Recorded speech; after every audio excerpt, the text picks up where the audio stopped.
failures and success on the same level. You don't get overexcited, you don't go on top of the world by achieving success, nor you get highly disappointed, depressed by having failures. That's the state what I am talking about. That's the state what Vihangam Yoga is talking about. What Vihangam Yoga actually talks about. The state of your own being, the state of a spontaneity.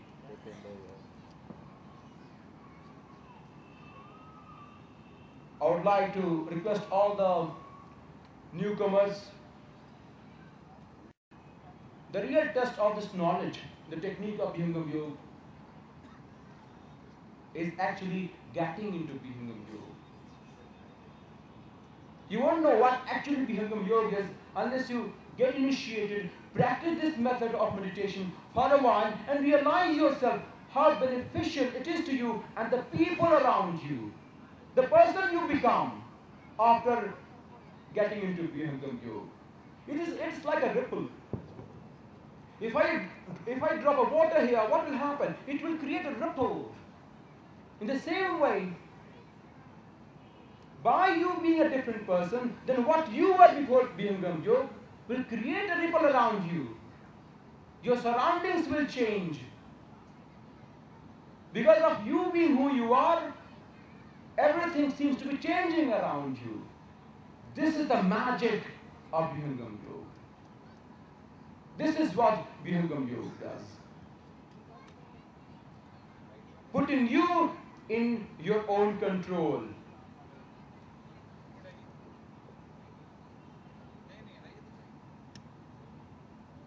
You become a driver, not your mind, not your thought. You are actually ruling yourself, not being ruled by your thought and mind. And by the method of Vihangam Yoga, you get rid of this thought and mind. The air has become dipper and it's getting rather too cold here.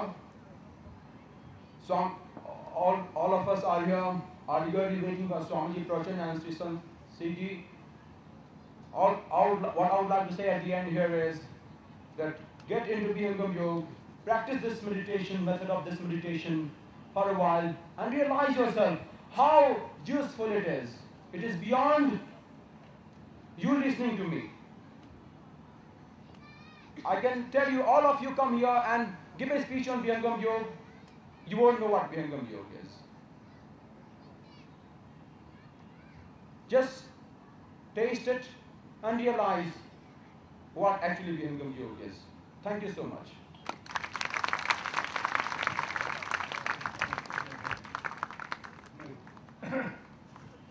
Sant Namdev ji has given a very live and enlightened talk on different aspects of Vihangam Yoga. और अब सुपूज्य संत विज्ञान देव जी की विज्ञवाणी होगी। इसके बाद शिवानी का एक थोड़ा सा भजन और अंत में अमृत वाणी। आप थोड़ा देर और धैर्य धारण करने कृपया माइक लगा लें।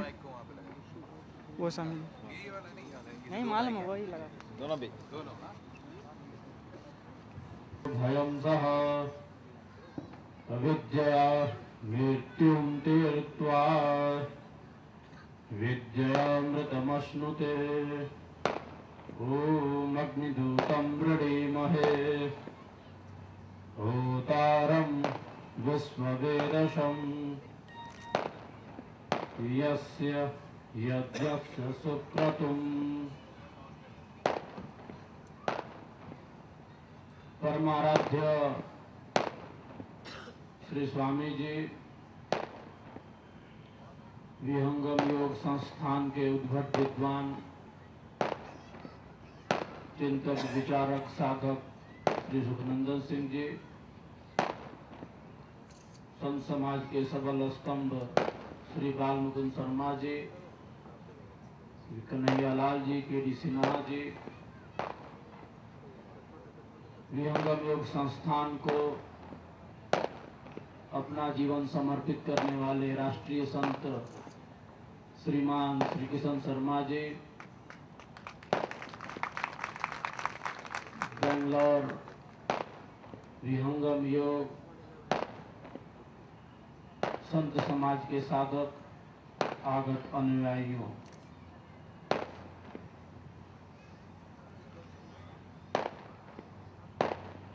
बंधुओं, मानव जीवन ईश्वर की एक बड़ी दिव्य रचना है। इस विश्व में अनेक प्रकार के जीव हैं। जलचर हैं, भूचर हैं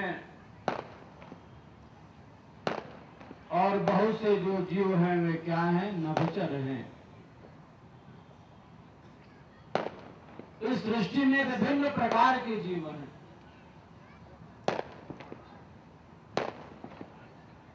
सर्वश्रेष्ठ कौन है? मनुष्य है।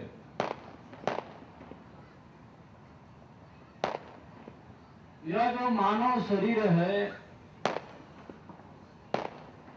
यह अनंत समुन्नति का साधन है। यह साधन है किसका? परमात्मा की प्राप्ति का साधन है। हमारे आर्ष ग्रंथ कहते हैं नहीं मनुष्यात् श्रेष्ठतरम हि किंचित्। मानव से श्रेष्ठ कुछ भी नहीं। मानव का यह जो हमें शरीर मिला है यह साध्य नहीं है। यह हमें कैसे मिला? साधन के रूप में हमें प्राप्त हुआ। आचार्य कहते हैं जीवन क्या है? परमोत्कृष्ट है। जीवनम परमोत्कृष्ट है। प्रसादो जगति पते तस्य तत्वम रहस्यम च ये विदुस्ते मनीषिणः। जीवन क्या है? इन पंच तत्वों के सहयोग से शरीर का निर्माण हुआ। हमारे पास इंद्रियां हैं, ज्ञान की इंद्रियां हैं, 5 और 5 कर्म की इंद्रियां हैं। हम भौतिक जीवन जी रहे हैं और बहुतेरों का जो जीवन है वह सकता शरीर की पुष्टि और इंद्रियों की तृप्ति हमारे आपके जीवन का उद्देश्य नहीं हो सकता। हम संसार के भोगों को प्राप्त करते रहें और विविध प्रकार के कर्मों के फल को भोगते रहें और हमारा आपका जीवन व्यतीत हो जाए। यह भारतीय संस्कृति की प्राचीन परंपरा नहीं, यह भारतीय संस्कृति का सिद्धांत नहीं है। विशिष्टता क्या है? हमारी विशेषता क्या है? इस पर विचार करने की जरूरत है। बहुतेरे जो प्राणी हैं मारे जाते हैं। कोई मारा जाता है शब्द के चलते, स्पर्श के चलते, रूप के चलते, रस। जीवन हमें प्राप्त हुआ किस लिए? लेकिन ये जो विषय हैं क्या हैं? ये सारे जो सुख हैं सीमित हैं, क्षणिक हैं। गीता कहती है विषय इंद्रिय संयोगात् यदग्रे अमृतोपमम्। परिणाम है वे संसार के विषयों की तरफ जाती हैं, स्वाभाविक रूप से जाती हैं। क्योंकि ईश्वर ने क्या किया है? ईश्वर ने हमारे आपकी इंद्रियों हम संप्रदाय की श्रेणी में नहीं रख सकते। धर्म को हम संकीर्णता की परिधि में नहीं बांध सकते। धर्म क्या है? मनुस्मृति में महाराज मनु कहते भक्ति क्षमा दमो स्तेयम शौचम इंद्रिय निग्रह धीर विद्या सत्यम अक्रोधो दशकम धर्म लक्षण।